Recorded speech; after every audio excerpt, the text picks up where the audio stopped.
Assalamualaikum warahmatullahi wabarakatuh. Saya Erna Febrianti. Video ini merupakan bagian dari modul ke-11 perkuliahan Kimia Dasar 1 Prodi Teknik Industri yang disediakan oleh Telkom University. Video ini terdiri dari dua bagian. Yang pertama adalah entalpi pembentukan standar dan entalpi reaksi. Yang kedua adalah transfer panas pada proses pelarutan dan proses pengenceran.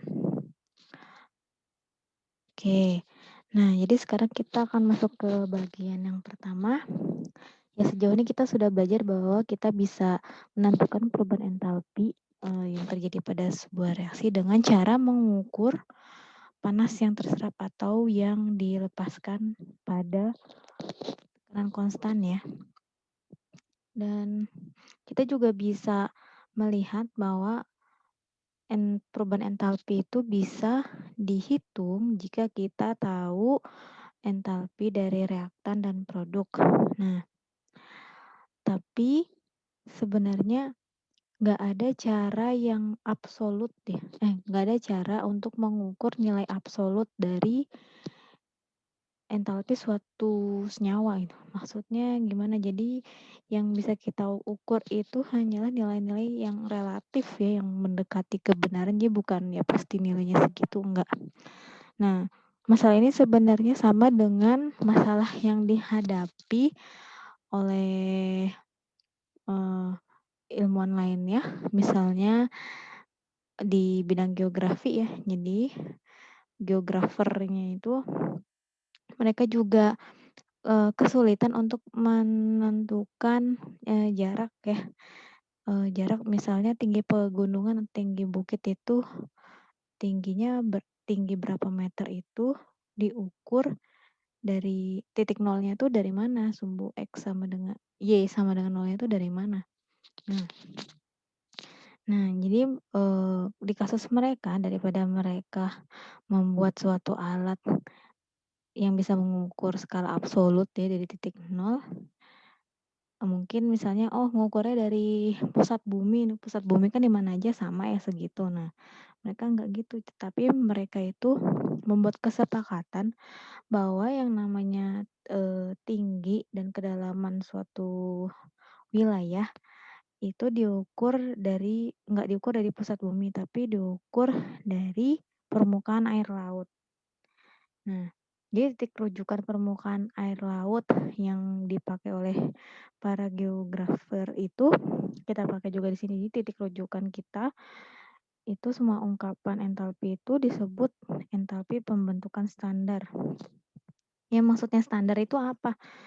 Jadi kondisi standar itu adalah kondisi pada tekanan 1 atmosfer.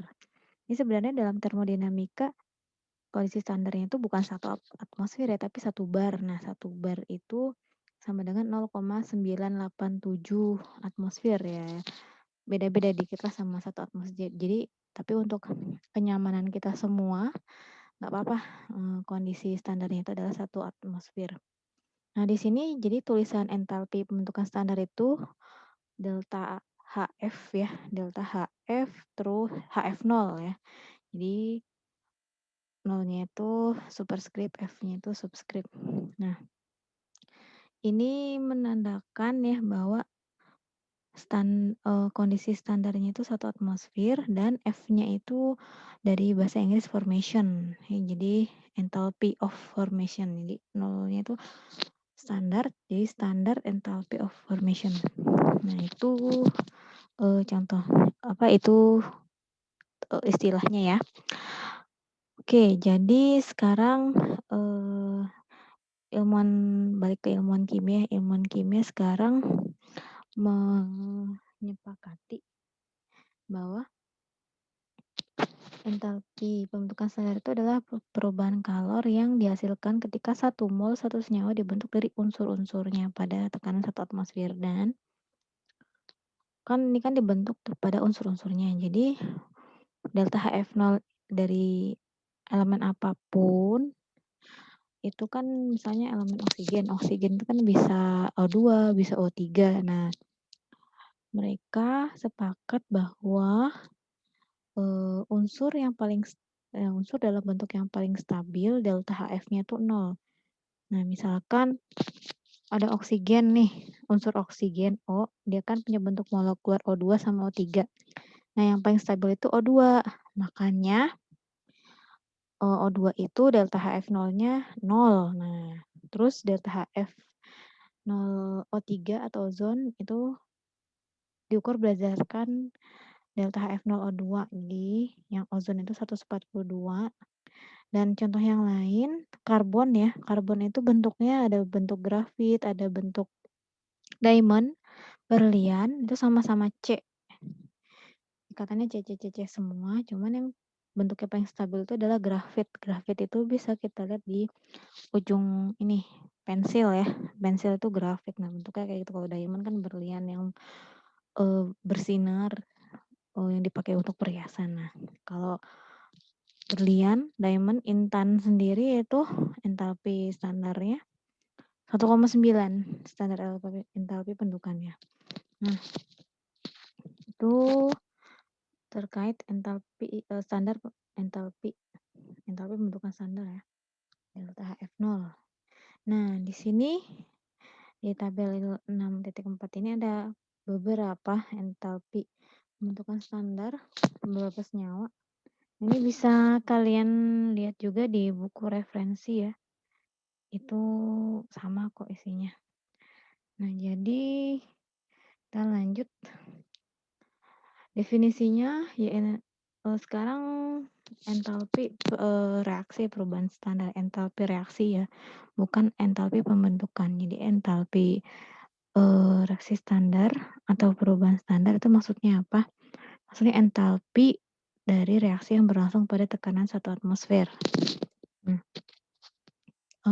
Contoh bagaimana cara menghitungnya? Ini kita berikan contoh dulu. Contohnya ada reaksi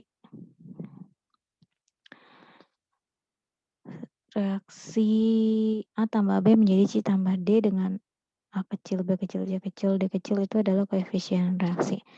Nah, untuk reaksi ini entalpi reaksi standarnya adalah entalpi dari produk ya, di sini ada C sama D dikurangi entalpi, perubahan entalpi ya dari reaktan. Nah,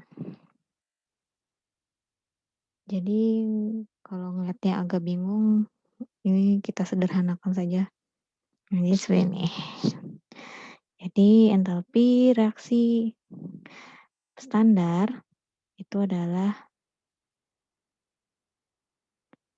sum ya, itu ada sigma. Sigma berarti ini jumlah dari N dikali entalpi produk dikurangi jumlah entalpi reaktan. N sama M itu apa? N sama M itu adalah koefisien stoichiometri dari reaktan dan produk. Jadi itu yang A kecil B kecilnya. Yang produknya C kecil D kecil. Itu untuk menghitung entalpi reaksi standar. Nah, sebenarnya untuk menghitung entalpi ini ada 2 cara, yaitu cara langsung dan tidak langsung. Ini di slide ini ada langsung dan tidak langsung. Ini ada direct dan indirect method ya untuk ngitungnya. Nah, maksudnya langsung dan tidak langsung apa? Yang langsung ini metode langsung ini maksudnya mengukur delta HF0 yang ini hanya bekerja untuk senyawa-senyawa yang bisa langsung dibuat dari unsur-unsurnya. Jadi misalnya gini, ada reaksi. Ada grafit tambah O2. Grafit itu kan solid ya, padat O2 gas. Menjadi CO2 gas. Nah, reaksi ini entalpi standar reaksinya bisa dihitung dengan metode langsung karena di sini CO2 dibuat dari unsur-unsur langsung. C itu kan langsung misalnya, ya udah unsurnya ya C gitu, bukan bukan CO2, bukan CO gitu, jadi beda. O juga, ya itu unsur yang ada di alam ya O2 gitu, bukan O3, bukan apa. Nah, kalau dilihat dari rumus yang di atas berarti kan delta HF reaksi CO2 itu kan produk kurangnya reaktan ya.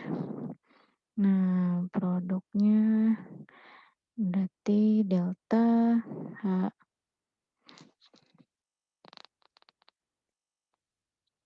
HF0 CO2 dikurangi delta HF0 C.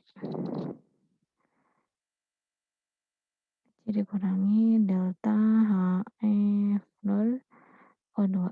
Nah, ini misalnya diketahui delta H0 reaksinya minus 395 kilojoule per mol. Nah, ini gimana caranya? Nah, kita lihat aja delta pembentukan CO2 berapa? Pembentukan CO2 berapa? HF0 CO2. Kita bisa lihat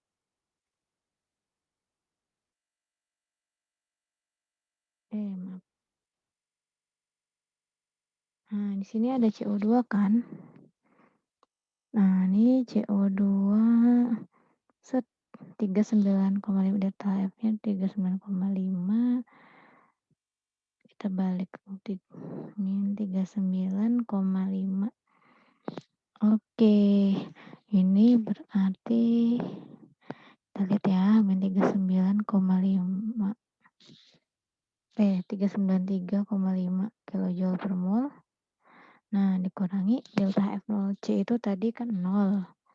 Terus ditaruh O2 juga 0. Jadi delta reaksinya ya 393,5 kilojoule per mol. Nah, jadi ini ya. Ini dapat dari mana? Dari sini. Ini cara langsung. Jadi metode langsung hanya bisa dipakai kalau reaksi itu melibatkan unsur-unsur pembentuknya. Nah, sekarang kita ke metode yang kedua, yaitu metode tidak langsung. Nah, metode tidak langsung ini dipakai karena banyak sekali senyawa-senyawa yang nggak bisa dibuat langsung dari elemen pembentuknya. Kayak ini. Kalau ini kan bisa langsung ya. Contohnya aja, ini kita kasih contoh. Kita clear dulu untuk metode langsungnya. Oke. Nah, untuk metode tidak langsung, ini kita akan memakai hukum Hess ya untuk pengerjaannya. Jadi hukum Hess itu bunyinya bila reaktan diubah menjadi produk, perubahan entalpinya tuh sama ya. Terlepas apakah reaksi itu berlangsung dalam satu tahap atau beberapa tahap. Maksudnya gimana? Misalnya kita mau turun tangga dari lantai 10 ke lantai 1. Kalau metode langsung kita akan naik lift dari lantai 10 langsung ke lantai 1. Jadi nggak pakai transit. Langsung, direct ya. Kalau misalnya metode tidak langsung, misalnya kita ke lantai 7 dulu, habis itu misalnya turun tangga ke lantai berapa, lantai 4, habis itu kita ngapain lagi, baru naik lift lagi ke lantai 1. Itu nggak langsung. Jadi perubahan entalpinya itu mau pakai step langkahnya itu mau 1 langkah, mau 2 langkah, 3 langkah, 10 langkah, itu perubahan entalpinya nilainya tetap sama. Itu hukum Hess ya. Nah, jadi di sini karena itu berlaku karena kenapa entalpi itu fungsi keadaan, jadi hanya bergantung pada nilai akhir dan nilai awal. Ya, jadi tidak peduli bagaimana cara mengakhirinya. Yang penting akhir sama awalnya seperti itu. Gitu. Nah, ini contohnya untuk yang metode tidak langsung. Kita punya reaksi ya. Jadi yang diminta itu adalah pembentukan CS2. CS2 Di sini kita punya 3 tahap ya, 3 tahap reaksi. Untuk membentuk CS2, grafit dibakar jadi CO2, habis itu sulfur dibakar jadi SO2. Nah, terus, yang 2 reaksi pertama itu kita pakai itu kenapa? Karena kita punya informasi delta H reaksinya. Nah, terus kita juga punya informasi kalau CS2-nya sendiri dibakar, dia akan menghasilkan CO2 dan SO2. Nah, di sini cara mengerjakan metode tidak langsung yang pertama kita tulis dulu entalpi pembentukan standar. Bukan entalpi ya sebenarnya, reaksinya untuk pembentukan CS2 itu gimana reaksinya, soalnya kan nggak ada di sini, nggak ada di sini, nggak ada informasinya, jadi kita harus mencari tahu sendiri ya. Nah, sini cara nyari taunya gimana? Ya kita, ini, yang pakai mudah aja, CS2 dibentuk dari unsur-unsur pembentuknya itu C sama S ya, C tambah 2S jadi CS2. Nah, terus cara yang kedua, tambahkan reaksi yang diberikan, maksudnya reaksi yang diberikan itu yang mana? Yang ini ya, 3 reaksi ini, yang diketahui delta H reaksinya. Nah, ini semacam kayak kita pakai metode eliminasi. Jadi kita atur bagaimana reaksi itu menghasilkan reaksi ini. Bagaimana caranya supaya 3 reaksi yang ini kalau digabung hasilnya tuh ini gitu. Nah, ini kita lihat tahapannya itu reaksi pertama sama reaksi kedua. Nah, yang S-nya kita lihat dari S rombik ini. CS2-nya dari sini ya. Jadi ini boleh ya reaksi yang diketahui itu kita bolak-balik. Nah, jadi nanti kita gini. Jadi reaksi pertama sama reaksi kedua kita tambahkan. Nah, terus reaksi ketiganya itu kita balik arah reaksinya. Jadi ini kita balik ke reaksinya supaya CS2-nya itu ada di sisi produk. Nah, kalau begini nanti informasi data reaksinya juga kita sesuaikan. Yang reaksi kedua contohnya ini kan kita kalikan 2 ya. Nah, berarti data H-nya juga dikalikan 2. Nah, kalau udah itu nanti kita jumlahkan.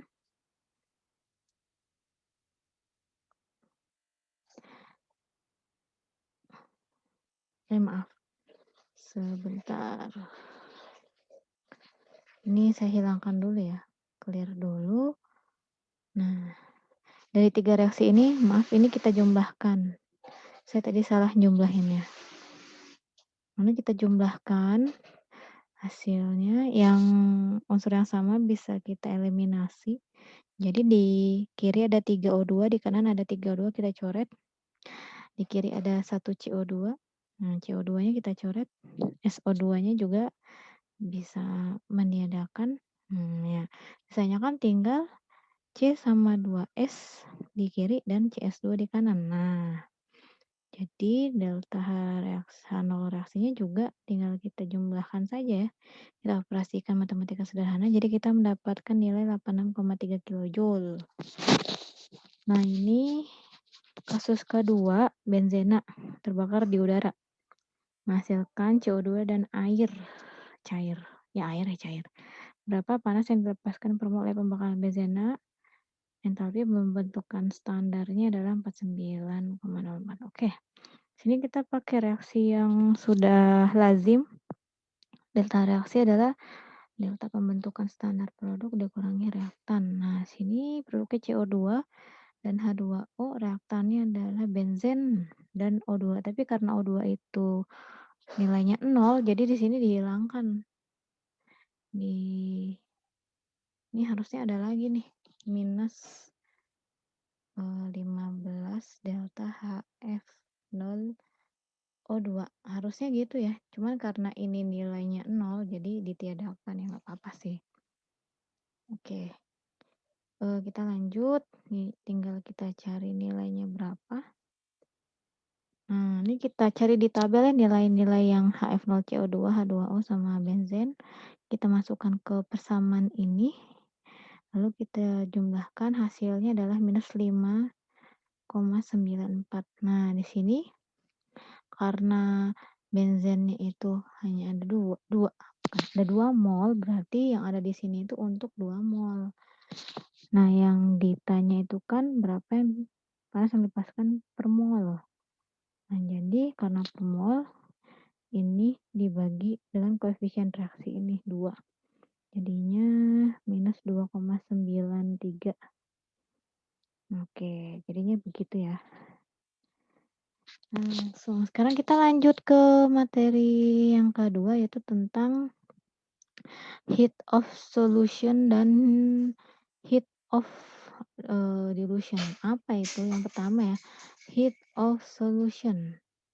Heat of solution tuh maksudnya apa? Entalpi pelarutan. Ini solution itu larutan.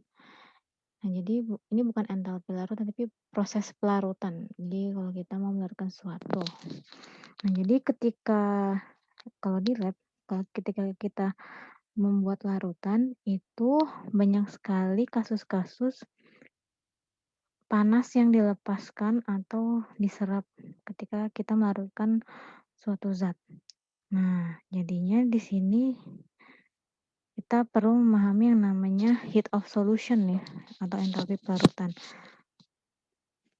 Nah, sini perubahan entalpi terjadi saat solut, zat yang terlarut dilarutkan dalam pelarut. Nah, sini adalah ada proses fisika yang berlangsung ya, larutan. Nah,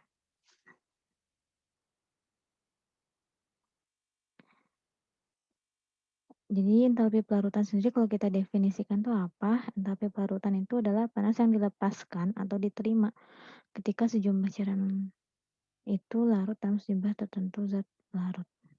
Oke. Dan di sini sudah diukur sebenarnya. Misal kalau kita mau melarutkan NaCl garam ya. Kalau kita melarutkan NaCl dari kristal garam, itu entalpi pelarutannya 4 ya. 4 berarti itu endotherm ya. Jadi kita akan merasakan sedikit dingin. Ini bisa kalian praktikkan di rumah ya, larutin garam tapi kristal ya. Kristal garam yang pure murni. Nah, kalau mau mengetahui agak dinginnya itu kayak garamnya harus agak banyak deh biar. Soalnya kan kalau di rumah nggak ada termometer, kita hanya bisa mengandalkan indera perasa ya. Nah, oh iya. Jadi sebelumnya untuk menghitung sendiri tahap larutan itu rumusnya sama ya. Jadi hampir mirip, tapi kini karena larutan jadi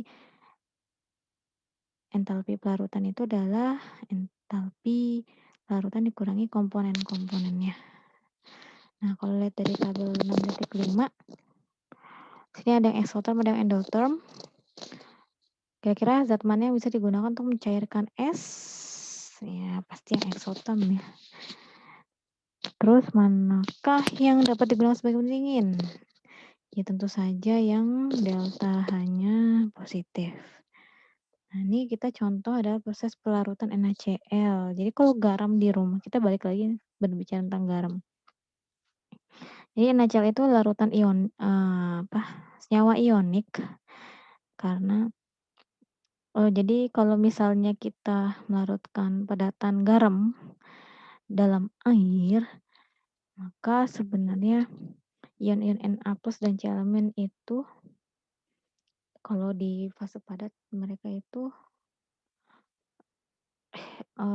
saling berikatan dengan sangat kuat ya, karena ada gaya positif negatif yang sangat kuat. Nah, jadi gaya elektrostatik ya, karena kan ion. Tapi ketika sedikit kristal garam itu dilarutkan dalam air, nanti jaringan-jaringan 3 dimensi dari ion-ion ini itu pecah. pecah menjadi unit-unit individual, unit-unitnya ya cuma satu-satu. Nah, nanti ion-ion Na sama Cl minus yang udah terpisah ini akan distabilkan dalam larutan. Jadi pakai air ya, distabilkan oleh molekul-molekul air. Karena mereka berinteraksi, jadi ion Na plus sama Cl- ini dia bisa stabil, jadi nggak akan bersatu lagi seperti yang di padat, karena mereka nanti akan distabilkan oleh pelarut air dengan interaksinya dengan molekul air. Di sini yang putih itu H, yang O itu merah ya.